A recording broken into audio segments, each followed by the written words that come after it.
Hi friends, big ബോസിൽ ഇതാ ഡാൻസിൻ്റെ അടിപൊളി പാട്ടുകളുമായി വന്നെത്തിയിരിക്കുന്നു. നമ്മുടെ ഷാനവാസി കലാലേട്ടനായും അനുമോൾക്ക് നമ്മുടെ കിലുക്കത്തിലെ രേവതി ചേച്ചിയായി നൂറ കാർത്തുമ്പിയായൊക്കെ അടിച്ചു പൊളിക്കുന്ന ദിനങ്ങൾ. അതിനു മുമ്പൊക്കെ തന്നെ അവിടെ ബിഗ് ബോസ് വീട്ടിൽ ഒരു അടി നടന്നു. അനുമോളും ബിന്നിയുമായിട്ട്. ബിന്നി അടുത്ത ആഴ്ച വീട്ടിലേക്ക് പോകാനുള്ള ബിന്നിയാണ് ഈ കിടന്ന് ചാടുന്നത്. ബിന്നി അടുത്ത ആഴ്ച വീട്ടിലേക്ക് പോകുമെന്ന് ഞാൻ പറഞ്ഞെങ്കിൽ പോലും നമ്മൾ പ്രേക്ഷകരായ നമ്മൾ വിചാരിച്ചാലും ബിന്നി പുറത്തു പോകണോ വേണ്ടേ എന്ന് ഈ ബിഗ് ബോസ് ഷോ നടത്തുന്ന അതിൻ്റെ മാനേജർ വിചാരിക്കണം, ഇതിൻ്റെ ഓണർ. കാര്യം നമുക്കറിയത്തില്ല അതിനകത്ത് വോട്ട് നമ്മൾ കൊടുത്താലും ആർക്കൊക്കെ എത്രത്തോളം വോട്ടുണ്ടെന്ന്.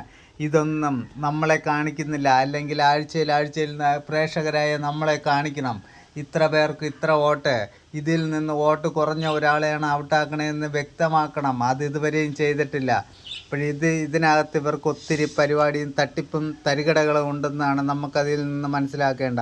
അതെന്തോ ആയിക്കോട്ടെ, നമ്മൾ ഈ ഷോ എന്തായാലും കണ്ടു തുടങ്ങി. നമുക്ക് നോക്കാം. നമുക്കാണ് 7ൻ്റെ പണി തന്നുകൊണ്ടിരിക്കുന്നത്. അതിനു മുമ്പ് ബിന്നിയും അനുമോളും തമ്മിലുള്ള തർക്കം വേറൊന്നുമല്ല. ബിന്നി പറയുന്നുണ്ട് അനുമോൾ PR വർക്ക് ചെയ്താണ് നിൽക്കുന്നതെന്ന്. 1-2 രൂപയല്ല, 16 ലക്ഷം രൂപ കൊടുത്ത് PR വർക്ക് ചെയ്താണ് നിൽക്കുന്നതെന്ന്. ഇതിലെത്രമാത്രം സത്യമുണ്ടെന്ന് അനുമോൾക്ക് മാത്രമേ അറിയത്തുള്ളൂ. നമുക്കാർക്കും അറിയത്തില്ല. എന്തായാലും കണ്ടിരിക്കാം.